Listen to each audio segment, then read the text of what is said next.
What's up, YouTube? You know who it is. Midwest back again. All right, guys. So, I was out looking for some tools today. Not a whole lot.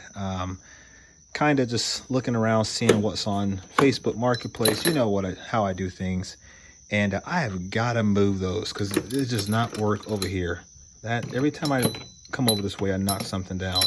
But anyway, I was out looking for some tools today, and my speaker's not happy. Let's fix that. There we go.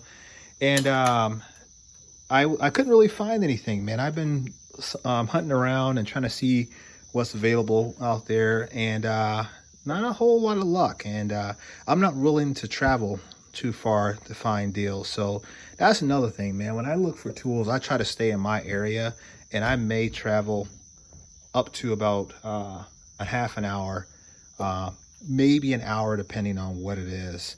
But that's pretty much my max, is about an hour. So I went to the local Meijer gas station. If you guys haven't checked out that video, please do. And I picked up some Tekton tools. I had some other stuff to pick up, actually some grocery items.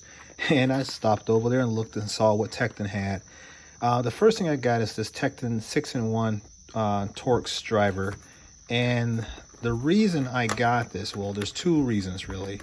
The first reason is because I wanted to test out or get an idea of how their handles felt. I don't think, well, that's not really close. So let me see. I guess maybe one of these snap-on handles, these hard handle snap-ons, would be comparative. Let's see, that's not big enough. Let's get something that's of equal size. So yeah, I wanted to see just how they compare it to like the snap-on handles, as far as not necessarily feel per se, but just a general profile. I don't know if you guys can see that, but obviously the one on top is snap-on, the one on the bottom is Tekton, as it's stated there, and they're nothing like the snap-on handles. I mean, they've got some styling, general profiles or general layout, but for the most part they're different. They're a lot bigger, and you can see how the contour of the handle is. It's not really trying to be like snap-on per se, not like your Harbor Freight Mustang going by. They like to do that in front of my house for some reason. But yeah, so nothing like the Harbor Freight when they're trying to copy the Instinct handles. But yeah, I guess my first impression of this handle is, I don't know, this one seems to have a little bit more grip, and I don't even know why. It just feels like it does.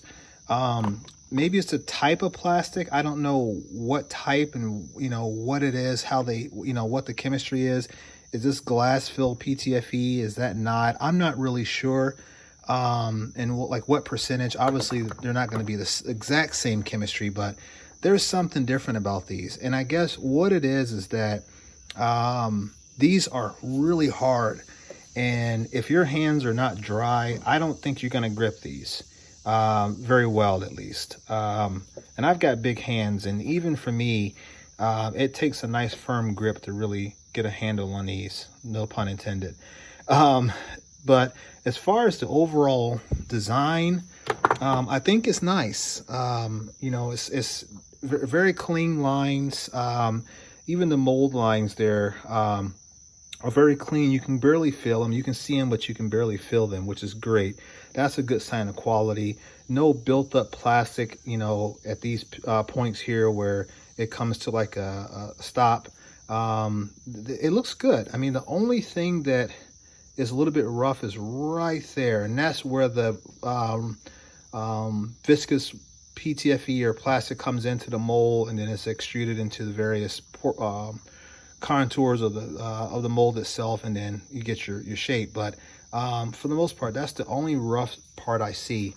It is a 6-in-1, so it's got multiple Torx bits on it. You can pull these things out. You guys know what a 6-in-1 is. I'm not going to break it down too much, and for one reason I'm using my one hand, but yeah, you see how it works out. obviously more than just the Torx bits can be utilized with this screwdrivers. There's a lot of other things that can be utilized with it as well, your Phillips, your flatheads, etc. But this is really, really nice. I can't complain. I like it, and I think the price was $9.99, which I don't know how that compares to it being online, but not a bad price. So just real quick here, impact, so resistant to impact, scratches, oils and fuels, and cleaner. So essentially is PTFE. PTFE, or plastic, is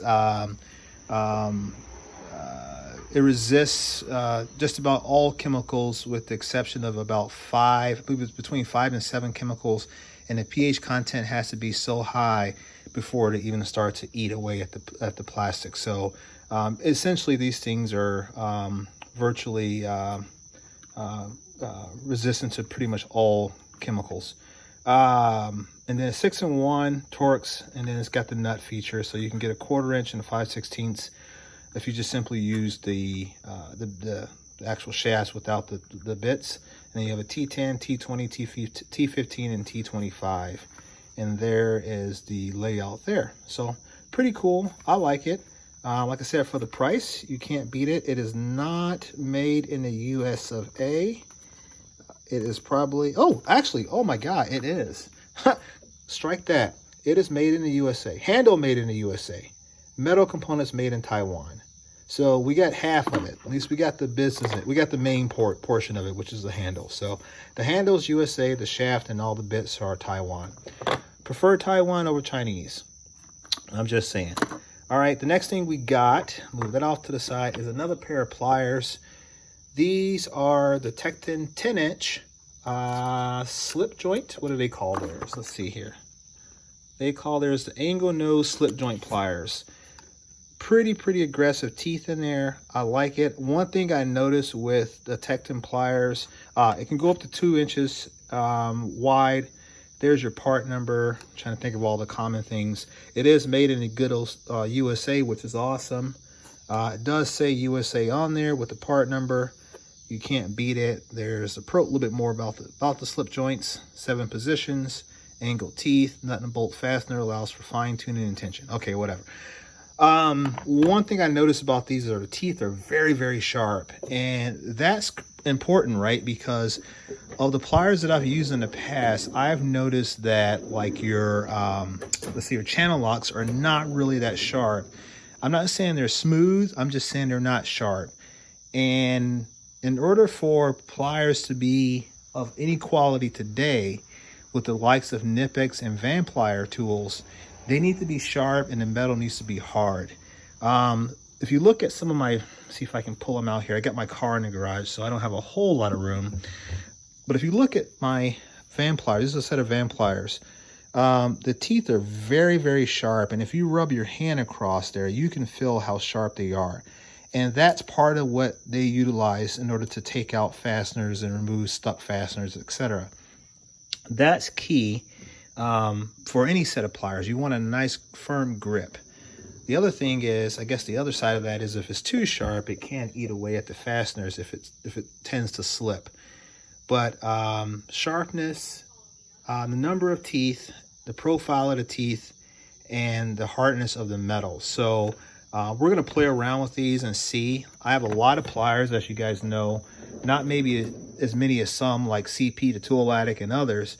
But I got a good number, and I'm going to compare those to maybe some of my Knipex. Let's see here. I'm not going to do the Van Pliers because I don't have the same slip joint design. And maybe I'll go out and I'll buy a pair of channel locks tomorrow, and we'll look at a pair of channel locks comparative to the Tekton and then the Knipex and kind of see how they all compare. The general little button style fastener there. I don't really care about the push button. That doesn't really make me happy, if you will. I'm accustomed to this particular style of plier anyway, so I'm really happy about that. Other than that, simple set of pliers. I just want to see how well they grip fasteners, if they round them off, if they tear into them too much, or if these teeth start to wear, because that's going to be the biggest thing. How fast do these particular teeth wear? That will let you know what type of quality. Many people have told me these are built by Wilde, W-I-L-D-E, I believe it is. So I don't know anything about Wilde. I do know they're an American company, and I'm assuming that they're of good quality. So if that's the case, then these pliers should hold up. But that's our tool haul for today, guys. Hope you liked the video. This went a lot longer than what I anticipated. But yeah, I just want to show you guys what I picked up. All right, guys, peace.